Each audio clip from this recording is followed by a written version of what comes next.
Hello and welcome along to the VMTV Rugby Pod. Matt and Alan here with me as usual. Alan, firstly, let's touch yesterday on Ireland, that bonus point win in Rome. What did you make of it? Struggled at times, but it got over the line. Yeah, some struggles and issues, and obviously a little bit of cohesion.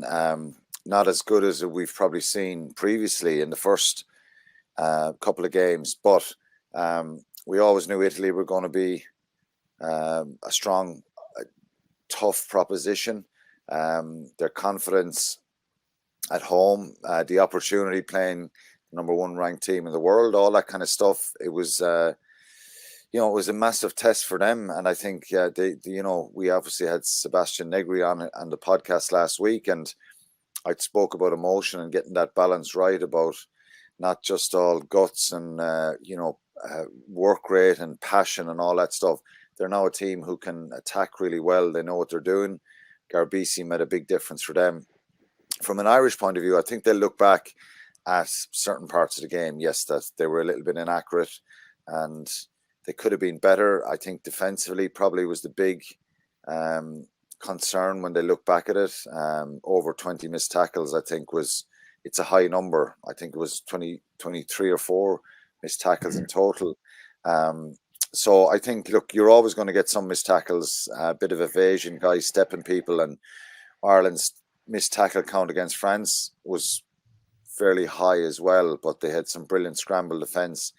But I think there was some concerns yesterday. I think the Bruno try just before half-time gives Italy a real kind of boost. At 24-10, I think one more score for Ireland and it could be a comfortable victory. But that try gave Italy a real kind of surge of energy and a boost. Defensively, they were brilliant. I thought Ireland were probably needed to go up the guts a little bit more, in a sense that they were still trying to stick to, moving the ball and putting a bit of width, but the Italians just fanned out really well. They didn't get caught in tight, and some of the impact tackles, they caused problems for Ireland, and Ireland struggled a little bit. So in a way, it's a good test for Ireland, and it was a good challenge for them that they can analyze this and look at the bigger picture again, that, if they get stopped on source and they're not getting continuously over gain lines, how do they play? I thought we probably could have kicked a little bit more and kicked tactically better, particularly in that second half at times. But, they backed themselves to keep going. And in the end, until Mac Hansen scores the try, I think it's a nervous time for Ireland. And obviously when that try goes in, I think they can breathe a little bit. Matt, with 15 minutes to go, the game's very much in the balance. And if we look at the Italy attack, it's very impressive. They caused Ireland some serious problems, particularly out behind and even through the middle. They did, Stu. I think there's two parts to that. One, we've got to give Italy a lot of credit. We've all moaned and complained for a decade on how poor they were. And this Italy team's really taken some giant steps forward, and full credit to them. They looked with the ball in hand. As Alan said, they attacked much better. And tactically, they attacked at the outside centre position because Gary Ringrose was the late withdrawal. Bundy, I thought Bundy had a fantastic game, but he just shows how difficult a position outside centre is to defend, because the relationship between Bundy and Lowe was a problem in defence yesterday. And the Italians targeted there. If you think the first try, the lead up to Varney scoring that try, that was the break. There were other breaks around there. And I'm not criticising Bundy because, as I said, I thought he had a good game, but it is just so difficult to just step into the role of the 13 and get it right when the opposition is targeting you around that area. I thought James Lowe was a little bit, he lost his connection with Bundy, and I think he needed to take a little bit more responsibility in that relationship. But again, I think the Italians attacked really well. I think there was a time when Brex, we were just talking it before we came on air. It was it 24-20? We think it was. Brex 27-20 on 68 minutes, Matt. Yeah, that was the time. 27-20. You did right, Alan. And Brex did the crossfield kick, and it didn't work out. But they had numbers. If he had put the ball through the hands there, there's no guarantee Italy was there's no guarantee that Ireland wouldn't have made the tackles, but they had a great opportunity. I think Italy had a number of opportunities they left out there, and so did Ireland. But I think this is the new normal. We've got to get used to playing Italy, that it's no longer going to be the 50-0s. They've got a good generation of players. They've got a belief in the coach. They're playing much better rugby. And also, we also have to acknowledge that Ireland had a lot of players out. So a whole back line, three-quarter line, 9 to 13. They're not their starting team. There are other guys getting opportunities, and I thought they played competently. And obviously, I think we really missed Todd Byrne at the breakdown, where he's been so fantastic there. And then to lose Finlay Burlam and have Tom O'Toole come on, who I thought was competent. These are long-term pluses. But when you lose any players, Andrew Trimble made the point during the telecast yesterday, when you lose that many players, there's a critical point, and I thought they lost a little bit of cohesion. But they stuck to their plan, they stuck to their philosophy, they stuck to their belief, and they came away with it. And let's also remember, James Lowe should have scored an extra try, and so should have Bundy. They both dropped the ball either line. I thought it was a great game. There's the other part. It was entertaining, it was exciting, ball in hand. It was a really good game. Compared to the Wales-England game, it was a standard above, just as Ireland-France was a standard above the other fixtures, the other round. I thought it was a really good game. Alan, just picking up from what Matt was saying there, who do you feel were the winners and losers yesterday in that Ireland team? Guys got their chances, Craig Casey, Ross Byrne, Jack Conan, other players as well. Who did you feel, were competent, and who maybe, took a step back or maybe just didn't quite get it right in the day? I don't think there was any, and it was probably difficult to pick any sort of star performers as regards. I think the players themselves would probably admit that. The standard and the quality of Italy and the pressure they put them under obviously had a big bearing on that. Craig Casey, I thought, was very good in his passing. Showed a lot of, what he brings, that tempo, that zip, delivery is really good. Ross Byrne, competent, I think, under a lot of pressure. I think it was a scrappy kind of performance from his forward pack at times, and the delivery at times wasn't as good as their normal. But I think Matt has made a great point. When you have a 9, a 10, a 12, and a 13 who are all very, very good players but haven't played together that often, it does affect the balance a little bit. Mac Hansen was good. He got the player of the match. I thought Ryan Baird coming off the bench brought a real energy, and I think he'll come into the conversation and possibly pushing for a starting position. Someone like Ian Henderson and Jack Conan, who we spoke about, very experienced players, didn't do anything wrong. I think, it wasn't as if anyone had bad games, but I just think they probably would have hoped for more involvements. They were working their socks off, all the players. Ronan Keller was a really, really, really good game for me. I thought it's great to see him back, being involved in so much. I think he could have got 3 or 4 penalties for latching onto balls at different stages that he wasn't rewarded with. So no big winners, I don't think. But I think the collective at this stage is very strong, and I think one of the things you would associate with this group at the moment is strong character. Even though at 27-20 it's nervy, at 24-20 Ireland kick a penalty in 64 minutes. Correct decision. Ross Byrne kicks the penalty. I thought the players were working their socks off. I've been there before when you're in those games, and they're, sometimes the harder you try, the trickier it becomes, and some mistakes happen. And as I said, the opposition were just grown. You see their reactions when they were defending their line and they turned Ireland over, and that Bundy doesn't get the try, and they're jumping around the place, the passion that they're showing. So it's a really tough one. I thought they were actually quite composed, Ireland, in the end, which impressed me. And there was a few hairy minutes there for sure, and nervous minutes, but collectively they showed a lot of character, and they'll look back and they'll learn a lot from this, I think. Matt, Alan touched on it there, just the winners and losers. But if we go back to the injuries, we go to World Cups, these things happen, right? So say you touched on it and said, there were 6 maybe first team starters there. Do you feel that team yesterday, if that happens in a World Cup, they're good enough to win a quarter-final? I think that, on that performance, they'd struggle against, let's say, France or South Africa or New Zealand for sure. But you would certainly hope that I think the team has learnt some things about this campaign. I think it's becoming clear that what happened in Portugal has led to some of the soft tissue injuries. So the load they put the players under in Portugal seems to have been too much.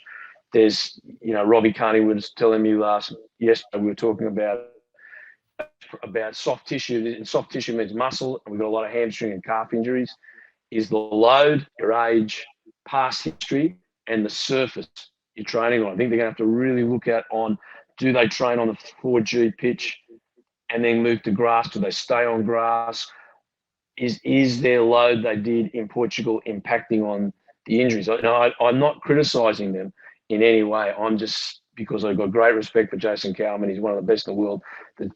He's in charge of the strength and conditioning of the Irish national side, and he's a genius.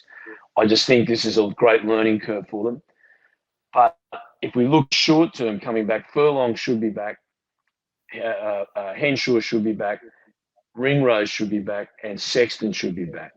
Now, that is a substantial improvement to that team. And it's without criticising the other guys. Now, let's look ahead. Will Ross Byrne and Casey McCluskey and even Bundy playing 13, will they be better for that? Absolutely. I agree with Quinny. I think Ryan Baird is really going to push for a start. I think you have to put Caelan Doris back to number 8.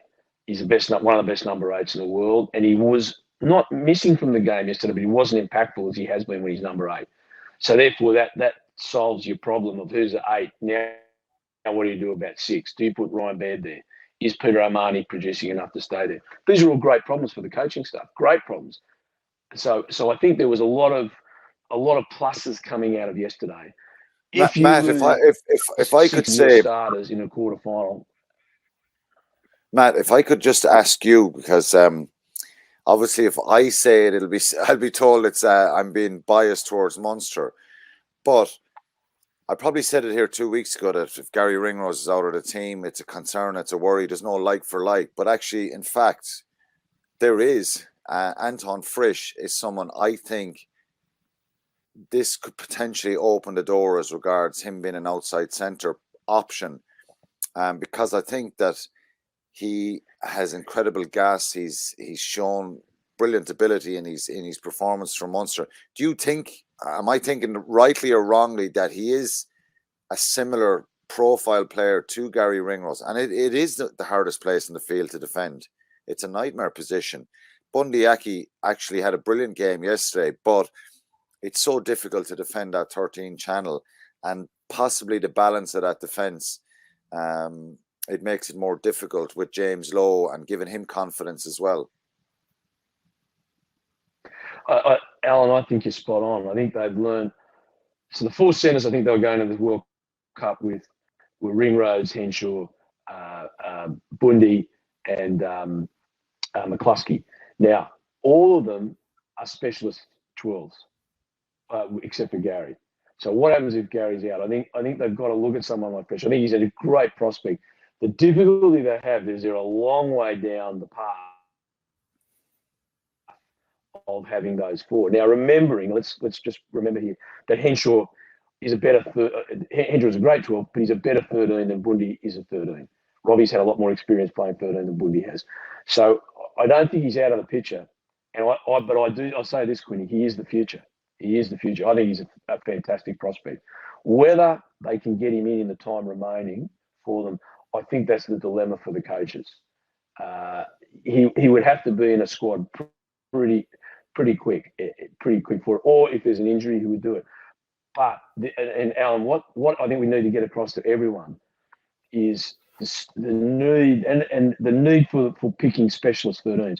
This is what the Lions did so badly in leaving Ringrose out when they went to South Africa.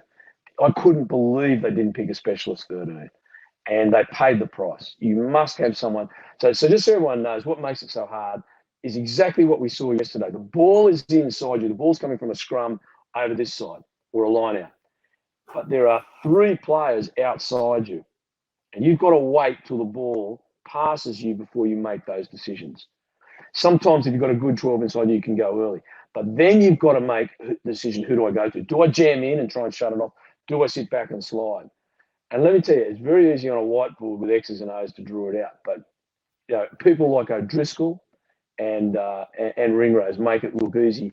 And we saw Bundy, who is a fantastic player and I have huge respect for, struggle with it a number of times yesterday because it just is so difficult. So we need someone like that has all those skills in the background to be ready to come in. And I agree with you completely, except it might be they might be too far down the track at the moment to bring him in. But that, again, what a great problem for the selectors to have. Yeah, it is a good problem. And I think you've just highlighted the obvious to say, Matt, how important Gary Ringrose is to this team going to the World Cup. Stuart, we can't forget James Hume as well. You know, he's been in there and he's a brilliant player. He was unfortunate to get that injury in New Zealand. But as you say, Matt, there's a couple of options. He just comes to mind fresh when I see him playing that evasion. Yeah. James Hume is a brilliant player as well. But I think it's for us even talking about this, it's a sign that there is options there. There is players, but 6-7 months out from the World Cup, I think he's learning a lot about his players, and he has been for the last year or two as well, Andy Farrell. But character-wise, they were tested yesterday as well. The last one on Ireland, Alan, just before we move to Wales, England. Just going into Scotland, Matt talked about the guys that will come back. If we do get Furlong, Sexton back in, a few others, it is such a big boost for them as well. And like the confidence will still be sky high to go there and get a victory. Yeah, I think so. I think they would have been very pleased. I thought I'd be more definitely glass half full from yesterday because I know what it's like. It's and I expected this. It's not even that I know what it's like. We both spoke about this, Matt, last week, and we weren't patronising towards Italy. I expected this to be a close game. Matt even said a 1-score victory is a good victory. I think to get the bonus point and win by a couple of 2 scores or whatever, win by 14 points is a good return. You're always going to be critical of what certain parts of your game, and I think Ireland could have been better. But there was times where they just couldn't get the ball back off Italy, and their ambition and their skill set so much better. They've so much variety to their game. And, we mentioned their back row. Canoni was outstanding. Negri, Lamaro, the tackles these guys were putting in, Rutsa and Canoni in the second row as well, even their front row, the work rate. Irish players getting smashed on the gain line and Italian guys getting back up, getting reorganised again. So it's quite difficult. And I think that's the big improvements. And for Ireland, they'll take a lot out of the game. I think they can learn. Scotland, I was involved in the squad in 2009 for that Grand Slam, and it's sometimes it's boring. We hear players saying it, well, we're not looking past the next game. We've got to focus in here and take it step by step. And it is, the Six Nations is like that. If you're kind of trying to build momentum, Scotland is going to be a tough prospect. There's no doubt that's going to be, no matter what happens between Scotland and France, Scotland are going to really fancy their chances, and Ireland are a big scalp now for all these teams. So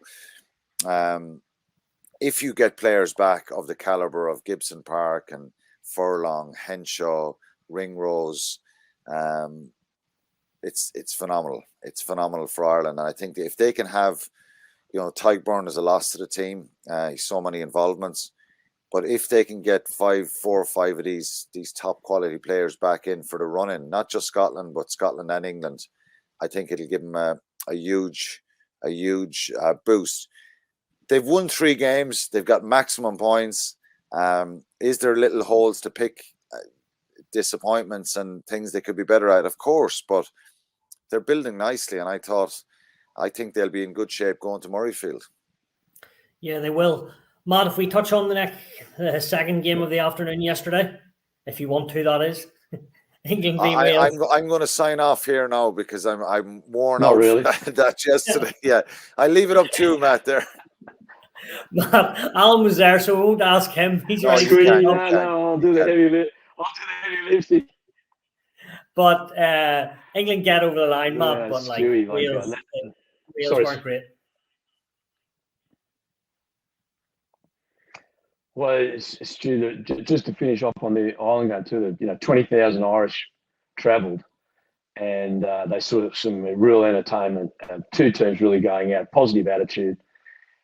At the wonderful Millennium Stadium in Cardiff, we saw the exact opposite. The mindset of both sets of teams, I can't describe it. Like England showed their first try, they are capable of playing really good rugby. Like they do a strike play from a scrum that is brilliantly thought out, brilliantly executed. They just slice Wales apart.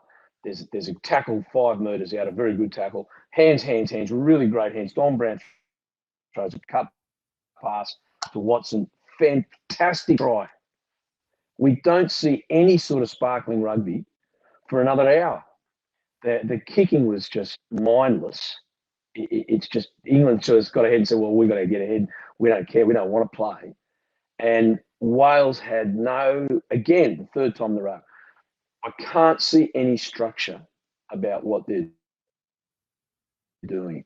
I thought I tried. He was there were 10, came bigger, was on the bench, tried his heart out. It just didn't seem any system. And now, Alan, and you said that you were quite unfit, but you go on because we're in studio and couldn't see the whole big picture. But Italy beat Wales unless without doubt now, unless there's some huge change, and England have to accelerate what they're doing before the World Cup. It'll all be too late for them. They can't say, "Oh, we're going to lay a cake this let's tell me." Give me something that has a skerrick of reality about it. If you think performances like that are going to get you a World Cup or beat Ireland at the Aviva, you not only you believe in Santa Claus, you believe in Tinkerbell Tooth Fairy. It's not going to happen. It's just not going to happen. It was a tough game. It must have been tough for Alan to call. It was a tough game to watch because it wasn't entertaining. It was very difficult. Alan, do you agree with Matt there? Are you as damning on that game as he was there? Did you see any structure at all from Wales? I saw intent at times in the first half, but they reverted the tide, played 2 phases and kicked the ball up in the air. I think how slow their breakdown was really concerning. 41% of their breakdowns were 3 to 6 seconds. So if you're trying to attack the opposition, it's really, really difficult. I think we highlighted that situation for Ireland in the first 2 games, that their possession was, their speed, the percentage of 0 to 3 second rucks was up in the 60s. So Wales are down at the bottom end of the 40s here, and that makes it so difficult to try and play rugby and play attacking rugby. England are a strong physical side, and to be fair, their back row of Dombrant and Jack Willis and Ludlow are very powerful players.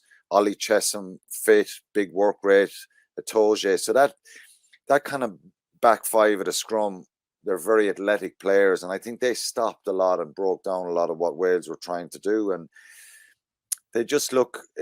I think for Alex King, the attack coach, he hasn't had a lot of time with these players. We had 9 changes in the team yesterday for Wales. England only had 1. They looked a little bit more cohesive, but I do think both sides' mentality was to not make mistakes and kick a hell of a lot. England kicked it 38 times from out of hand, and Wales 34. I know the kicking stats were high for Ireland, France, so sometimes that can hide it. But the evidence here, it was a really poor game, and both sides just kept kicking the ball away. So they obviously have some work to do, and they're trying to rebuild. I do believe that it'll take a little bit of time, but it was a dull affair. It was a really flat match, and when you go to the Principality Stadium, you expect that crowd to be on your back for 80 minutes. And I know everything that's gone on behind the scenes in Welsh rugby and off the field has it affected the situation. But for Warren Gatland to come back and lose his first 3 games here, and the only positive I think is, and it's difficult. We have to acknowledge it's difficult because he's openly said that there hasn't been enough young players blooded in the last couple of years. Wayne Pivac had a little sly dig back saying that he brought a couple of guys through and he name-checked them yesterday. There's 2 centres playing, Hawkins and Grady. They're 20-year-olds. Jenkins off the bench is 20. Chunza is 21. Jack Morgan is a young player. Rafael is a young player. So they have some good young players that Reece Ahmed coming back into the team. He's a star. He's just a star player. But it was a really poor game, and I think that was epitomised by the game plan of both sides. Matt, a last one on this game. You've touched on England coming to Dublin in round 5. You clearly don't think their attack is good enough, but they do. The players are still there. What do you think? Farrell, Ollie Lawrence, Henry Slade. They're good players. Freddie Stewart at the back. They still, surely they can still cause Ireland problems. Like between now and then, if they do get this attack right. They can, Stu. And the other thing they're doing is they're making scrummaging time a mess. The other day, the prop speed, if you watch on the engagement, prop speed are so far back that they're either hitting and really engaging strongly or collapsing. And the referees, I think, have got it wrong the last 2 games and kept penalising Wales. You can see Ken Owens almost pleading with the referee to say, look, that's not right. And I agree with Owens. So they're getting penalties from scrums, kicking the touch, doing their mauls.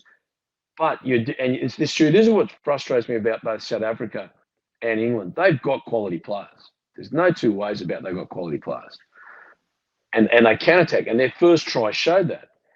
It's just that they seem to lack the same mindset as Ireland or France, where they just, as Alan alluded to, even with all those players out yesterday, Ireland didn't resort to let's scrummage, penalty, kick for corner, maul. They had mauls, like every team has maul. Italy had mauls, but they were still a really positive mindset. You think of the tries and James Lowe's drop ball over the line, Bundy's drop ball over the line. There were 7 or 8 really great attacking raids from Ireland, as there were from Italy. England had 2. One in the last try in the last minute, and you can hardly say that was a raid. It was pick and go, hand-to-hand combat, and then Slade did what Slade does well, just made a scything run, 2 hands, and scored a try. But their first try was magnificent. Now, they've got it in them, but we've just got no evidence to say they're going to bring that out. And this is the other part. What have England got? England have got a really rushing defence. They were offside again yesterday. I thought for many, many occasions the referees missed them. What is killing rushing defence and why the game is changing? If you get fast tempo ball at ruck time, it stuffs completely rushing defence. They can't get there in numbers fast enough. They'll come out of line. That creates a dog leg and they attack around that hole. So Ireland, New Zealand, France, Australia to a less degree, Scotland to a lesser degree, because both Australia and Scotland have less talent than the other 3, have worked out if you can get high tempo rugby, it destroys rushing defences eventually. So what do England want? England want to slow it down, get their big tanks in the middle coming up fast, hitting your first runners and slowing your ruck down. Now, Ireland have proved against France and South Africa that they are capable of dealing with that. And I don't believe that England are in the same calibre as France and South Africa. So I think that there's a lot of work to do before this English side can come to the Aviva and say they are really going to challenge. Doesn't mean they won't. There's not an opportunity. There is an opportunity for them because it's the Six Nations. We know that. But on the evidence, and that's what we've got to go on. Not what I reckon. It's what the evidence. The evidence suggests They're a long, long way off that. And that pace and tempo that Ireland will bring to the game means that the English won't live with that for 80 minutes. There'll be long periods of that game where Ireland will just have too many players around, too much talent and too much pace, and they'll find holes in that defensive line, which is great. Well, Matt and Alan, thanks for your time as always. Interesting thoughts, and we'll catch up again before Ireland go to Scotland in Edinburgh in round 4. Cheers. Thanks, Stuart. Thanks,